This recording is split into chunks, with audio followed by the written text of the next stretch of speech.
कि किसको ज्यादा बेनिफिट होने वाला है। देखिए चाइना का ये वाला जो स्टेट है, ये तिब्बत है, इसको उसने कब्जा किया। इसकी सबसे बड़ी खराबी ये बहुत ज्यादा हाइट पे है। और ये वाला इधर वाला राज्य सिंजियांग, यहाँ पर मुस्लिम बहुल्य क्षेत्र है जिस पर चाइना काफी अत्याचार करता है, तो इधर से ज्यादा सपोर्ट मिलने वाला नहीं है। लेकिन ये तो उसके अंडर में आता है। इसकी सबसे बड़ी समस्या क्या है, यहाँ इतना भयानक हाइट है कि जहाज यहाँ उतना अच्छा से काम नहीं कर पाते हैं। अभी समझाएंगे हाइट की वजह से जहाज अच्छा क्यों नहीं काम कर पाते हैं सब। दूसरा कि चाइना को अपनी आर्मी को दो तरह से ट्रेन करना है। एक चाइना के लिए सबसे बड़ा कंट्रोवर्सी है, उसके लिए अमेरिका। चाइना अमेरिका के लिए भी प्रिपेयर रहता है, इसलिए उस ढंग से तैयारी करता है, और इंडिया के लिए। लेकिन इंडिया अपना मेन थ्रेट चाइना को मानता है, इसलिए इसके जितने भी हथियार है वो चाइना को ध्यान में रख के किए गए। इसलिए इंडिया के हथियार आपको कम दिखेंगे क्योंकि हमारे पास सिंगल दुश्मन है। और पाकिस्तान की तो बातें छोड़िए उसको।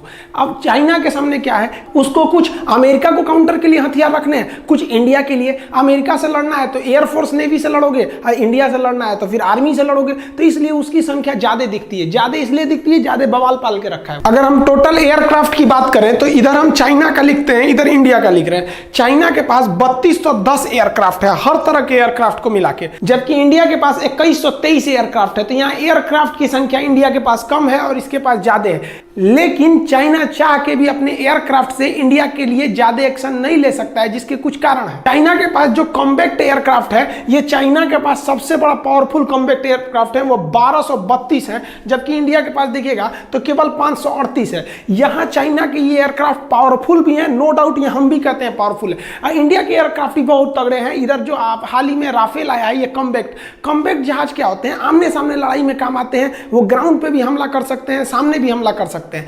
लेकिन चाइना के ये कॉम्बैक्ट एयरक्राफ्ट और इंडिया के एयरक्राफ्ट में सब बहुत ज्यादा हथियार भर जाते हैं, जिस वजह से इसका वजन बहुत भारी हो जाता है। लेकिन चाइना का ऊपर जो इंडिया से सटने वाला तिब्बत का एरिया है, वो 4000 से 5000 मीटर की ऊंचाई पर है। वो ऑलरेडी उतनी ऊंचाई पर है। उसके बाद से जहाज को ऊंचा जाना है 5000 मीटर। और अब इतनी हाइट पे जाने की वजह से इसमें जेट इंजन लगा रहता है। और जेट इंजन की खासियत क्या होती है कि उसे ऑक्सीजन चाहिए। बिना ऑक्सीजन के उसका अंदर का पेट्रोल जलेगा ही नहीं। वो रॉकेट इंजन थोड़ी है जो अंतरिक्ष में चला जाए। जेट इंजन को ऑक्सीजन चाहिए। और ये जमीन खुद ही 5000 मीटर की ऊंचाई पर है, और 5000 और जाइएगा तो उतने ऊंचाई पर ऑक्सीजन लेवल बहुत ही घट जाता है, जिस वजह से उसकी इंजन की क्षमता घट जाती है। अब इंजन की क्षमता घट जाएगी तो आप चाह के भी आपकी ये चौथी पीढ़ी का जहाज और पांचवी पीढ़ी का जहाज किसी काम का नहीं रह गया। मान के चलिए कि आपकी क्षमता बहुत ज्यादा है, लेकिन ऑक्सीजन की कमी से आपका इंजन ही काम करना छोड़ देगा, जिस वजह से आप चाह के भी ज्यादा हथियार नहीं ले सकते हैं, ज्यादा हाइट पे नहीं जा सकते हैं। और अब तो उतना पार करके अगर आप आइएगा इंडिया की ओर,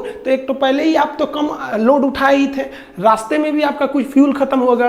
अब इंडिया की ओर ऐसे कोई पहाड़ वगैरह नहीं है। यहाँ की जो एयरफोर्स है वो भूखे मुंह बैठी हुई है। आइए, ये फुल कॉम्पैक्ट कैपेसिटी के साथ अपने थर्ड और फोर्थ जनरेशन के साथ ही आपके फिफ्थ जनरेशन की जहाजों की तुलना कर सकते हैं। तो यहाँ ज्योग्राफिकली ड्रॉबैक चाइना के साथ बहुत बड़ा है, ये उसके लिए सबसे बड़ा सरदर्द है। चाइना के पास जो अटैक एयरक्राफ्ट है ये काफी तगड़े हैं। इसका जो J-20 एयरक्राफ्ट है पांचवी पीढ़ी का, बहुत ही तगड़ा है। वो एक साथ 12 टारगेटों पर हमला कर सकता है, जबकि भारत का अटैक एयरक्राफ्ट सुखोई एक साथ 16 टारगेट पर हमला कर सकता है। ये 16 का 16 मारेगा। और ये चाइना के साथ यहाँ फिर एक समस्या ये हो जाती है कि चाइना को तिब्बत पार करके आना है, उसके बाद वो इंडिया पहुंचेगा। तिब्बत पार करने के बाद